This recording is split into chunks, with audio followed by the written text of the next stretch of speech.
Hi, welcome to the Father and Son Watch Talk Show. I'm John. My son Elliot's not here today. He's doing some 4th of July stuff. Today is 4th of July in America. So happy Independence Day to all the Americans. And today we're going to talk about getting your watch serviced. It's been about a year since I started collecting watches, and I've had one service in that year, and it was my grandfather's 1972 Bulova AC Clipper. I received this from my grandfather. Actually, it was passed to me through my dad, and I love this watch. You know, it's one of those watches that even when I wasn't a watch lover that I would wear regularly and think about my grandpa, think about my dad. And once I started getting into watches, I realized that at some point, since this is an automatic watch, mechanical watch, I needed to get it serviced. You know, with any watch that you have, whether it's a quartz needing a battery or needing something with a quartz fixed, a solar watch that might need the module replaced after a decade or two, at some point your watch probably will need some kind of service. But a mechanical one, the guidelines I've heard through some research has been like maybe 5 years, maybe 10 years. The wind's picking up, but trust me, there's not going to be a tornado. So maybe every 5 or 10 years you should get your watch looked at. I spoke to my dad before he passed away last year about this watch. He didn't know a lot of details. I really do not know how my grandfather received it. I don't know if he bought it brand new. I do know that he had it for quite a while, so he probably bought it originally. But the other thing I didn't know is if it had ever been serviced. And so it ran great. But last year, once I started thinking about mechanical watches and wanting to preserve this legacy for my children someday to pass this on, I thought, let's get this checked out. And fortunately, I have a watchmaker in my hometown. And he's a certified watch repair horologist. I won't say his name because he asked me not to do that. But he was local, and so I gave him a call. He asked for some pictures of the watch. I sent those to him. He asked me a few questions. And then thankfully that week he had time to work on it. It took him like a day to 2 days because he had some downtime. So if you get a chance to go to a watch shop with a horologist, a watchmaker that can do repairs, even if you don't need a repair at that time, get to know that person. They are a wealth of knowledge, wonderful people. And if you run into an issue, they can help you. If you just want a regular service, they can do a great job. So this video, we're going to talk about my experience with getting this AC Clipper serviced. It's from 1972. It's over 50 years old. And so let's check it out. All right, let's talk about the service.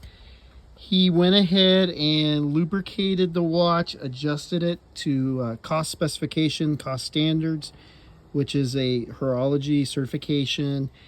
It beats at 21,600 beats per hour. He got it to plus or minus 4 seconds a day, which is great for a 1972 automatic watch.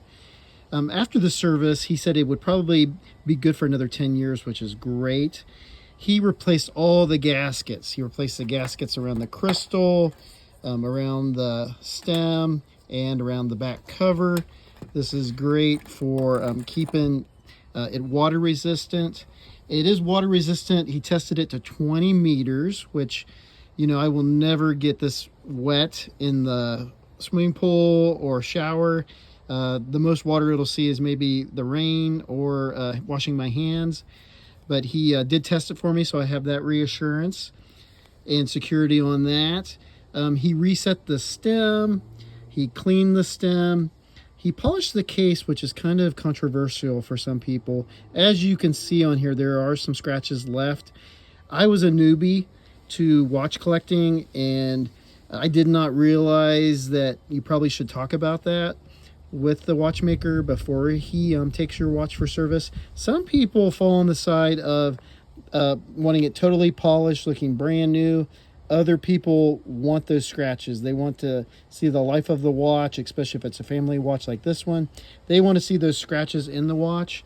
I really didn't know anything about that. He did polish it, but fortunately, he even told me he couldn't get all the scratches out. He couldn't get the deep scratches out, and I was thankful because I tend to like to see the scratches.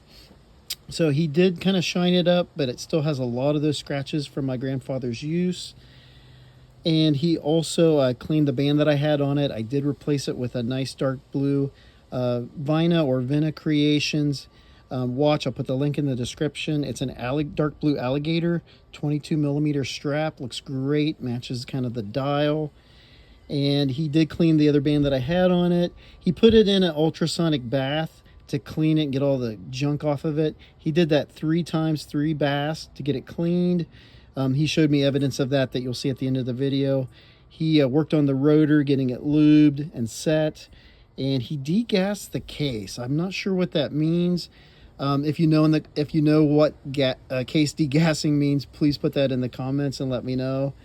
And so that was the service. He did a great job. Overall, I'm very happy.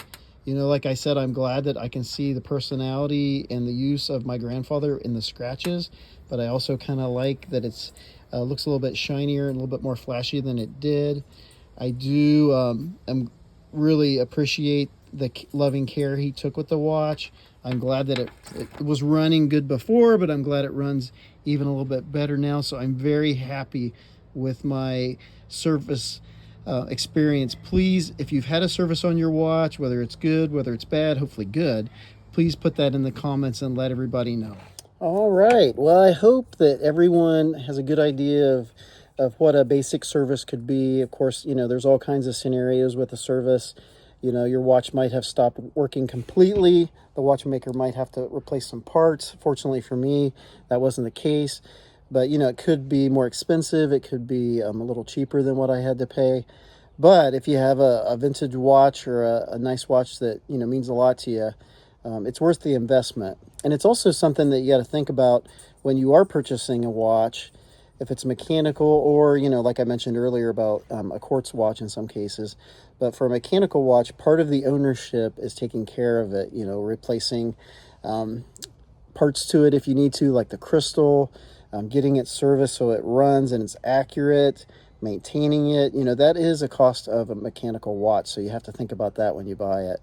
But, you know, I can tell you it's worth it. You know, I was so excited to get my watch serviced. I know that it's all lubricated. It's going to run for at least another decade. With the way this watch is built and the way that it ran for me after like 50 years of being used, and it still was great according to the watchmaker, you know, I think it's going to outlive me probably. But anyhow, that's the show for today. Elliot will be with me next time. So happy 4th of July to everybody in America. And remember to like and subscribe to our videos. Check out the other videos we have. And God bless and keep on ticking.